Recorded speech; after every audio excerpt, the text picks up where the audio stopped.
oraciones. Recuerden, 1 año de ir a la iglesia. Así que sin darme cuenta empecé a pensar Biblia, empecé a hablar Biblia, porque otra cosa que hace el Espíritu Santo, más allá de los emocionalismos, es hacer que usted y yo comprendamos lo que hoy no entendemos, lo comprendamos después. Porque Él inspiró la Biblia y Él la revela. Él la inspira, Él la explica y Él la revela. ¿Ok? Entonces yo empiezo a sentir una experiencia que nunca he sentido. Cuando me levanto ahí, ya han cerrado la cocina. Y allá arriba hay un bullarango. Tengo fotos de ese evento, de ese día. Alguien tomó fotos, dichosamente. Cuando yo llegué a ese lugar, ya había empezado el devocional. Éramos como 350, 400 jóvenes.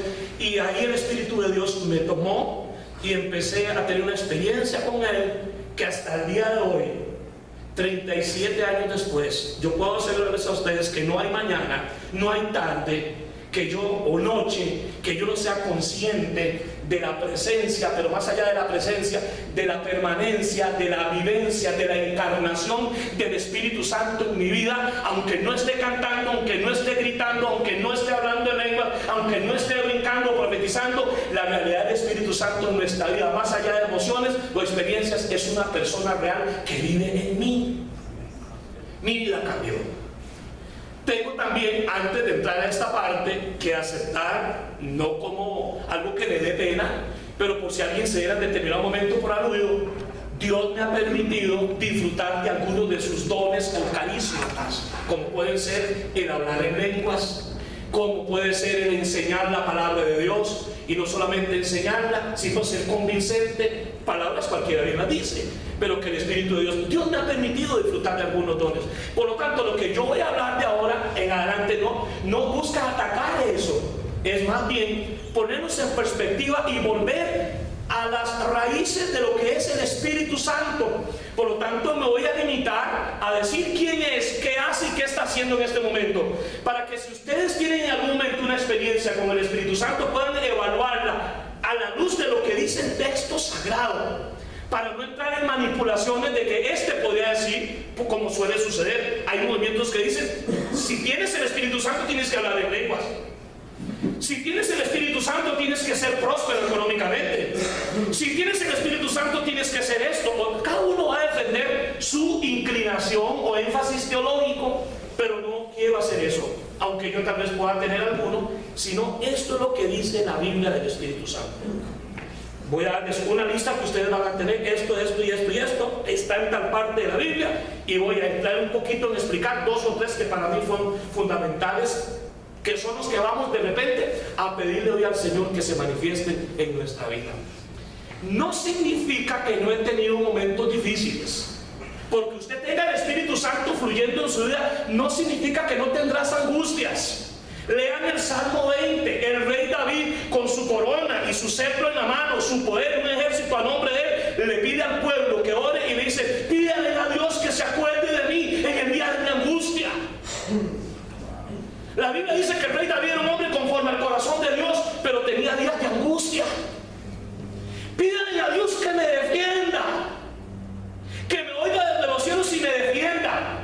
Un hombre que mataba gigantes y les arrancaba la cabeza como a Goliat y otros muchos, le pide a Dios y a la gente, oren para que Dios me defienda. Qué raro que el hombre de David, el escritor de los 150 salmos, dice, y por favor pídale a Dios que escuche mis plegarias. Un hombre sobre quien venía el Espíritu Santo en el Salmo 51, después de haber pecado en adulterio y aquel pecado tan terrible de conspirar para la muerte de Urías, el esposo de Betsabé, él en una oración dice, Señor, te pido que no quites de mí tu Santo Espíritu. Él era consciente que el Espíritu Santo vivía en él. Sin embargo, cuando usted lee a David, el hombre que es conforme al corazón de Dios, el matador de gigantes, el de la corona y el cetro de oro, el que podía tenerlo y lo tuvo todo, ante Dios se ubica y dice, Señor, estoy muy necesitado de ti. Si tú no me tocas, si tú no me ayudas, yo no voy a poder hacer nada en la vida. Así que tener el Espíritu Santo dentro de nosotros no significa que no vamos a llorar, que no vamos a sufrir, que no vamos a perder. Vamos a ganar, vamos a perder, vamos a tener momentos difíciles. Que tengamos la persona del Espíritu Santo fluyendo en nuestra vida no significa que nos volvemos inmunes. Sencillamente a Dios le ha placido, diga conmigo, a Dios le ha placido coronar mi vida de favores y misericordias. Eso dice la Biblia. Él es el que te corona de favores y misericordias. Puedo entonces decir que si usted es un hijo de Dios, usted ha sido coronado. Tenés una corona de favores y misericordias de Dios. Los mejores regalos, las mejores virtudes, los mejores dones son los que vienen desde la presencia de Dios, desde el trono del Señor. Y bien haríamos en hablar un poquito más con Él. Bien haríamos en hacer nuestra conversación con Cristo lo más importante de nuestros días. Más allá de la religión, más allá de la iglesia donde usted y yo vayamos, estoy hablándoles de una relación personal con Dios. Gracias. Eso es para mí, ¿verdad? Sí. No, bueno. Gracias. Estoy hablando de una relación con Cristo.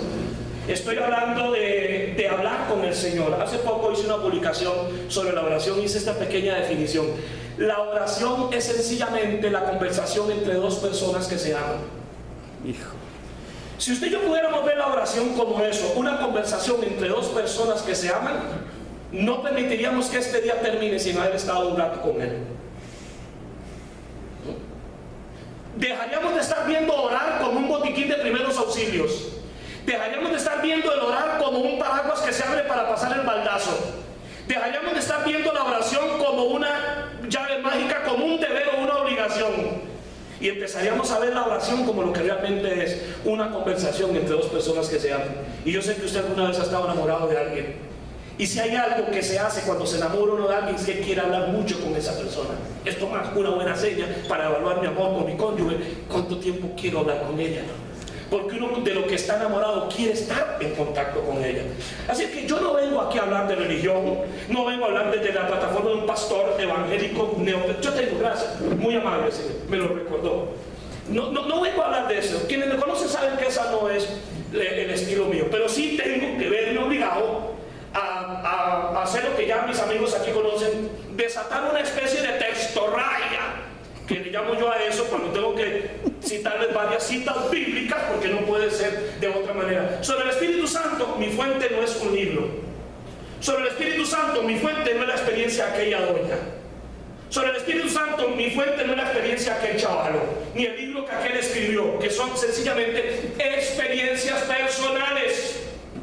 Primer punto, nunca se puede hacer de una experiencia un dogma. Porque así es como han nacido las sectas más dañinas en la humanidad. Un viejo dijo que se le apareció un ángel y fundó la iglesia. Otra vieja dijo por allá que recibió una revelación y fundó la iglesia. Otro chaval por allá dijo que el Señor dijo esto y esto y forman una iglesia, hacen un libro y su propia Biblia. La palabra de Dios nos exige a nosotros que en temas de Dios, como está escrito. El apóstol lo dice categóricamente: si alguno ministre conforme al poder de Dios, pero si alguno hable de acuerdo a la Biblia.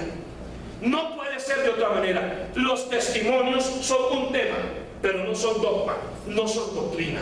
No podemos hacer teología de testimonios, porque eso queda sujeto a la experiencia, a las emociones, a las circunstancias y, ¿por qué no?, a veces a la invención y a la exageración y a veces hasta la mentirilla. Blanca, pero mentira. Pero la Biblia es eterna. Lo que significó hace 3000 años un verso, significa hoy. Cuando yo hablo de la Biblia, no voy a tener dificultades. Puedo hablar en cualquier foro si hablo de la Biblia, excepto un ateo. Pero cuando me pongo a hablar de mis conceptos preconcebidos, personales, conclusiones humanas o de experiencias de otros, voy a meterme en problemas. Por lo tanto, voy a centrarme totalmente en una serie de versículos y luego voy a enfatizar en 2 o 3 obras del Espíritu Santo, que son las que se inicia todo lo demás. ¿Por qué? Porque realmente me preocupa, me escandaliza hoy ver a mucha gente alegando tener la unción del Espíritu, que el Espíritu les habla, que el Espíritu los lleva, que el Espíritu Santo los mueve, un Espíritu Santo que hace con ellos lo que quiera, menos santificarlos. Un Espíritu Santo que los hace tener experiencias, emociones y todo, pero que todavía no han cambiado. Y yo compartí un día de estos con Pablo y con Oscar. A mí me resulta un poco difícil entender que alguien me llegue y me diga descalzo y mojado y me diga: Arturo, acabo de agarrar no me pasó nada. No, este chaval no es un milagro, porque yo no puedo creer que alguien se agarre de un 220 empapado y que no le pegue un socollón. Así de difícil o imposible me resulta creer que alguien alegue que el Espíritu Santo está dentro de él y no le pase nada. Así me resulta difícil pensar que el Espíritu Santo venga sobre una persona y no haya cambios prácticos fundamentales, aunque, como les he dicho muchas veces, ninguno de nosotros es infalible, ninguno de nosotros es inmaculado, ninguno de nosotros es perfecto. El apóstol Pablo mismo le dice a los filipenses en el capítulo 3, yo no es que pretenda ser perfecto ni que lo haya alcanzado ya, pero una cosa hago, olvido lo que queda atrás y prosigo lo que está adelante, a la meta, al premio del supremo llamamiento en Cristo Jesús, por amor del cual lo he dejado todo y lo tengo por estiércol. Y estiércol en Costa Rica se escribe con M.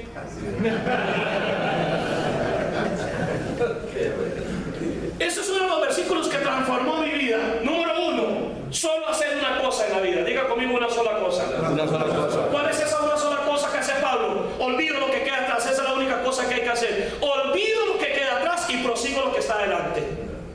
Cuando usted y yo no hemos podido abandonar nuestro pasado con todo el desastre, el pasado suyo y el mío, cuando uno se asoma a ver, con una mano hay que taparse la nariz y con otra hay que recoger lo que quedó, ¿sí o no?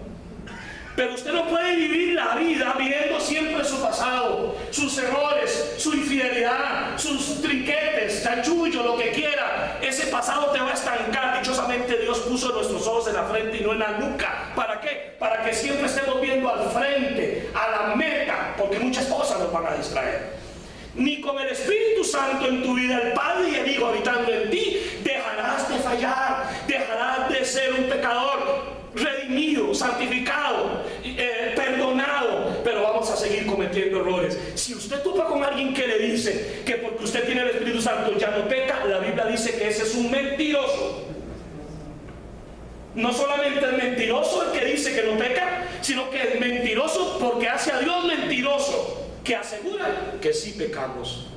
Si hay algo que usted y yo vamos a necesitar en la vida a futuro, es el perdón de Dios, porque lo que más hacemos es fallarle a Él. Amén.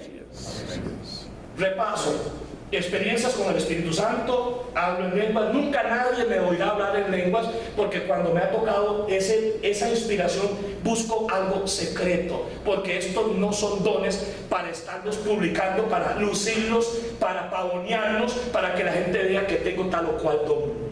No es para eso. Más allá de que usted entienda o no, practique o no, crea o no en los dones del Espíritu Santo, pues entonces tenés que arrancar varias partes del Nuevo Testamento. Sobre todo el capítulo 12 del libro de 1 Corintios, que habla de que son diversos los regalos del Espíritu Santo, y enumera y nos dice 9, luego Pedro nos dice otros, luego Pablo en Éfeso nos dice otro, y la más importante, la de Corintios 12, dice: hay diversidad de dones, pero el Espíritu que nos da es el mismo. Un solo Espíritu, pero que reparte muchos dones como Él quiere. Si yo les digo que tengo algunos dones y no tengo todos, porque nadie va a tener nunca todos los dones del Espíritu Santo, porque esa persona entonces ya no necesita del cuerpo de Cristo y Dios es sabio, esa persona es un arrogante. Pero al final de cuentas, no importa cuántos dones Dios quiera regalarle a usted, los dones no son un premio, los dones no son una recompensa. Usted no recibe un don porque lo pidió. La palabra don significa regalo. Y cuando usted recibe un regalo, ni lo esperaba, ni sabe qué es. Cuando usted a alguien le trae un regalo, lo único que tiene que hacer es ¿qué? Recibirlo. Y Él regala como Él quiere. Diga conmigo: Él regala como Él quiere. Nunca nos presentemos a Dios como muy gallitos exigiendo nuestros derechos, ni exigiendo lo que nos merecemos, porque a veces merecemos la gloria y a veces, en el mejor de los casos, el purgatorio, si existiera. Así que ante Dios hemos de presentarnos con humildad y con honestidad, porque Él sabe quién es usted, Él sabe quién soy yo. Y a ninguno de nosotros se atrevería hoy aquí a agarrar el micrófono para hablar de las tentaciones de la última semana. Nadie lo va a hacer, porque nos avergonzaríamos de las cosas que pasan a veces por la mente y de las tentaciones que tenemos, que dichosamente por la gracia de Dios las vencemos. Pero no somos perfectos. Y si aquí hay algún puro, me lo fumo.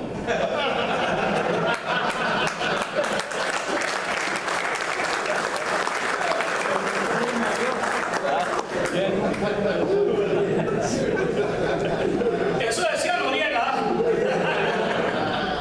Ok. El Padre, el Hijo y el Espíritu Santo. Un solo Dios, no tres dioses.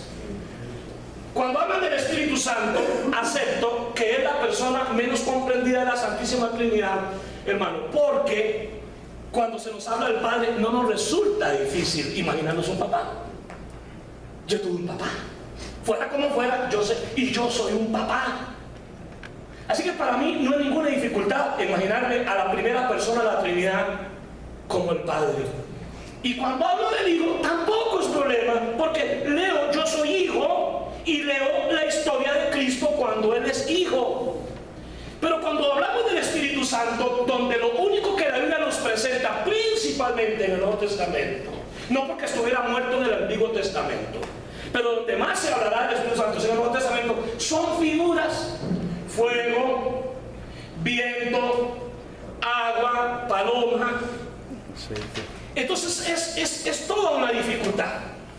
El problema más serio que tenemos, y creo que la herencia religiosa de la mayoría de nosotros, de 9.5 los que aquí estamos, es herencia católica romana, y bendito sea el Señor, porque sí, puedo decirles que la teología católica respecto al Dios Trino es impecable. Yo soy hijo de esa doctrina, no puedo cambiarla. Sí, como pastor evangélico usted dirá, pero hay cosas que usted, no entremos en esas tonterías de apellidos. Pero el credo apostólico, la didaché del primer siglo de la iglesia cristiana, tenemos que aceptar que todos nosotros, de una manera u otra, somos dirigidos, afectados, y todo lo que decimos tiene muchísimo que ver con las 22 doctrinas que aparecen en el credo apostólico, no tanto en el católico, pero que es casi idéntico al credo apostólico, salvo el tema de la iglesia y esos detallitos que no son tan importantes. El Dios Trino, que es de por sí, como le digo, un misterio, ha hecho que sin querer queriendo, como decía aquel personaje, el Chavo, hablemos del Espíritu de la Trinidad y sin querer estamos casi que promulgando, orando o predicando un politeísmo. Cuando la idea de muchos dioses. Incluso es cuestión de oír la oración de alguien cuando dice: y te pedimos esto en el nombre del Padre y en el nombre del Hijo y en el nombre del Espíritu Santo. Sin querer, esa persona está diciendo que hay tres dioses en uno. Y hay una pequeña, o diría yo, podría ser una muy grave falta teológica. Cuando lo que la Biblia dice es en el nombre del Padre, pero ya no dice en el nombre del Hijo, sino en el nombre del Padre, del Hijo y del Espíritu Santo. No son tres nombres, es un solo nombre: Jehová, Elohim, Jireh, el Eterno, que se manifiesta en tres personas. Ahora, yo les traje esta hojita para que luego en su casa la estudien.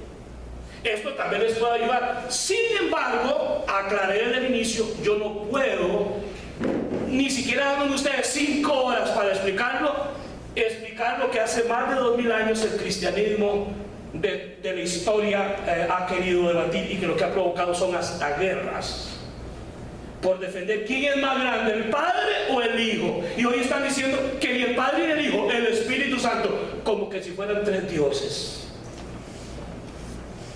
Dios uno, único solo. Oye Israel, el Señor tu Dios uno solo es.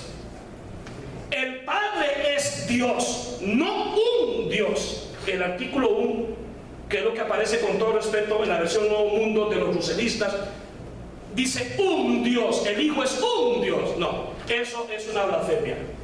El Padre es Dios, el Hijo es Dios y el Espíritu Santo es Dios. Pero el Padre y el Hijo no son el mismo.